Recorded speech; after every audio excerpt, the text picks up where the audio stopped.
জীবনের সবথেকে কঠিন সময় পার করছি। আমি কোনোভাবেই তাকে হারাতে চাই না।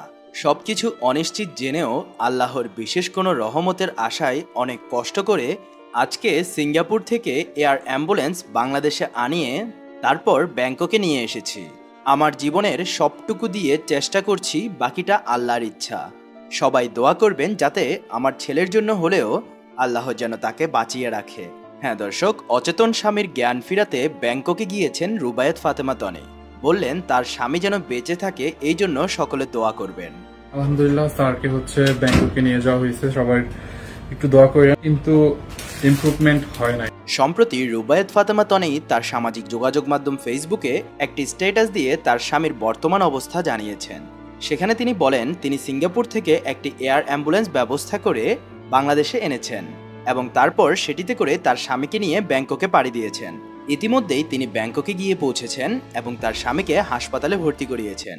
উল্লেখ্য, গত 2 দিন আগে রুবায়েত ফাতেমা তনি একটি পোস্ট করে জানিয়েছেন তার স্বামী গুরুতর অসুস্থ হয়ে হাসপাতালে লাইফ সাপোর্টে রয়েছেন। যেহেতু তিনি লাইফ সাপোর্টে রয়েছেন, সেহেতু যে কোনো সময় চাইলেই সে তার স্বামীকে লাইফ সাপোর্টের ভিতরে গিয়ে দেখতে পারছেন না। গত 5 অক্টোবর সকালে তিনি ডাক্তারকে সঙ্গে নিয়ে তার স্বামীকে দেখার একটি সুযোগ পেয়েছিলেন এবং সেই সময় তিনি তার স্বামীকে অনেকবার ডাকাডাকি করলেও তার স্বামী কোনো রেসপন্স করেনি। সেই স্ট্যাটাসটিতে তনি আরও উল্লেখ করেন তার স্বামীর অবস্থা একটু সুস্থ হলেই তিনি তাকে বাইরে নিয়ে যাওয়ার ব্যবস্থা করবেন।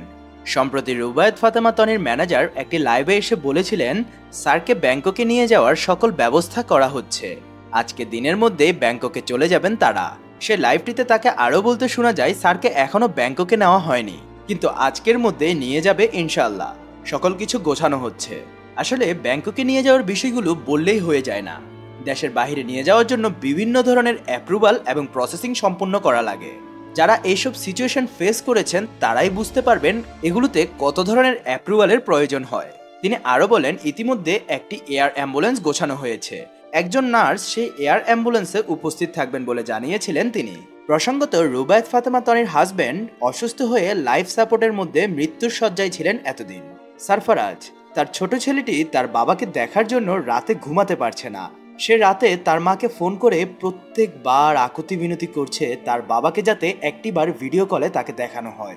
তার বাচ্চার এরকম আকুতি মিনতি তাকে যেন আরো দুর্বল করে তুলছে। অবশেষে রুবায়েত ফাতেমা তনি তার স্বামীকে নিয়ে ইতিমধ্যে ব্যাংককে পৌঁছেছেন।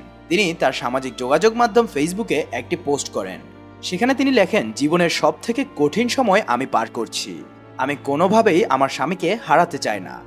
সবকিছু অনিশ্চিত জেনেও আল্লাহর বিশেষ কোনো রহমতের আশায় অনেক কষ্ট করে আজ সিঙ্গাপুর থেকে একটি এয়ার অ্যাম্বুলেন্স বাংলাদেশে আনিয়ে তারপর আমার স্বামীকে নিয়ে ব্যাংককে এসেছি। আমার জীবনের সবটুকু দিয়ে আমি চেষ্টা করছি, বাকিটা আল্লাহর উপরে। সবাই দোয়া করবেন আমার ছেলের জন্য হলেও যাতে আমার স্বামীকে আল্লাহ তাআলা বাঁচিয়ে রাখে। রুবায়েত ফাতেমা তনির প্রত্যেকটি পোস্টে একটি জিনিস চোখে পড়ার মতো। সে তার ভালোবাসার স্বামীকে বাঁচানোর জন্য জান প্রাণ দিয়ে চেষ্টা করছেন তো বটেই, তার মধ্যে আবার রয়েছে তার ছোট ছেলে সারফারাজ যাতে এত অল্প বয়সে তার বাবাকে না হারায়। কারণ তার ছেলেটা তার বাবার জন্য একেবারে পাগল, প্রায় সব সময় বাবা বাবা বাবা করে। এমনকি রাত 3টা বাজেও সে তার বাবাকে তার পাশে না দেখলে সে আর ঘুমাতে পারে না। আর সেখানে বর্তমানে তার বাবা অসুস্থ হয়ে এতদিন ধরে তার কাছে নেই এবং এই জিনিসটা তার উপরেও একটি ধকল এনেছে। তনি একটি পোস্টে বলেছিলেন তার ছেলেটি ছোট, সে এখনো কিছু বুঝে না, কিন্তু সে এতটুকু বুঝতে পেরেছে তার ড্যাডির কিছু না কিছু একটা হয়েছে, আর সেই আতঙ্ক থেকে তার ছেলেটির জ্বর উঠে গিয়েছে। রুবায়েত ফাতেমা তনি তার সর্বোচ্চ দিয়ে চেষ্টা করছেন যাতে তার ছেলের কাছে তার বাবাকে ফিরিয়ে দিতে পারেন, তার ছেলে যাতে এত অল্প বয়সে বাবাকে হারিয়ে না ফেলে। তাই তো ব্যাংকক থেকে এয়ার অ্যাম্বুলেন্স বাংলাদেশে আনিয়েছেন তিনি এবং তারপর সেই এয়ার অ্যাম্বুলেন্সে করে তার স্বামীকে নিয়ে তিনি ব্যাংককে গিয়েছেন আধুনিক চিকিৎসার জন্য। তিনি বলেন, আমি আমার জীবনের সবটুকু দিয়ে চেষ্টা করছি, বাকিটা আল্লাহর ইচ্ছা। সবাই দোয়া করবেন আমার ছেলের জন্য হলেও আল্লাহ যেন আমার স্বামীকে বাঁচিয়ে রাখে। দর্শক, আরো আপডেট পেতে আমাদের পেজটিকে ফলো করে সাথে থাকুন। ধন্যবাদ।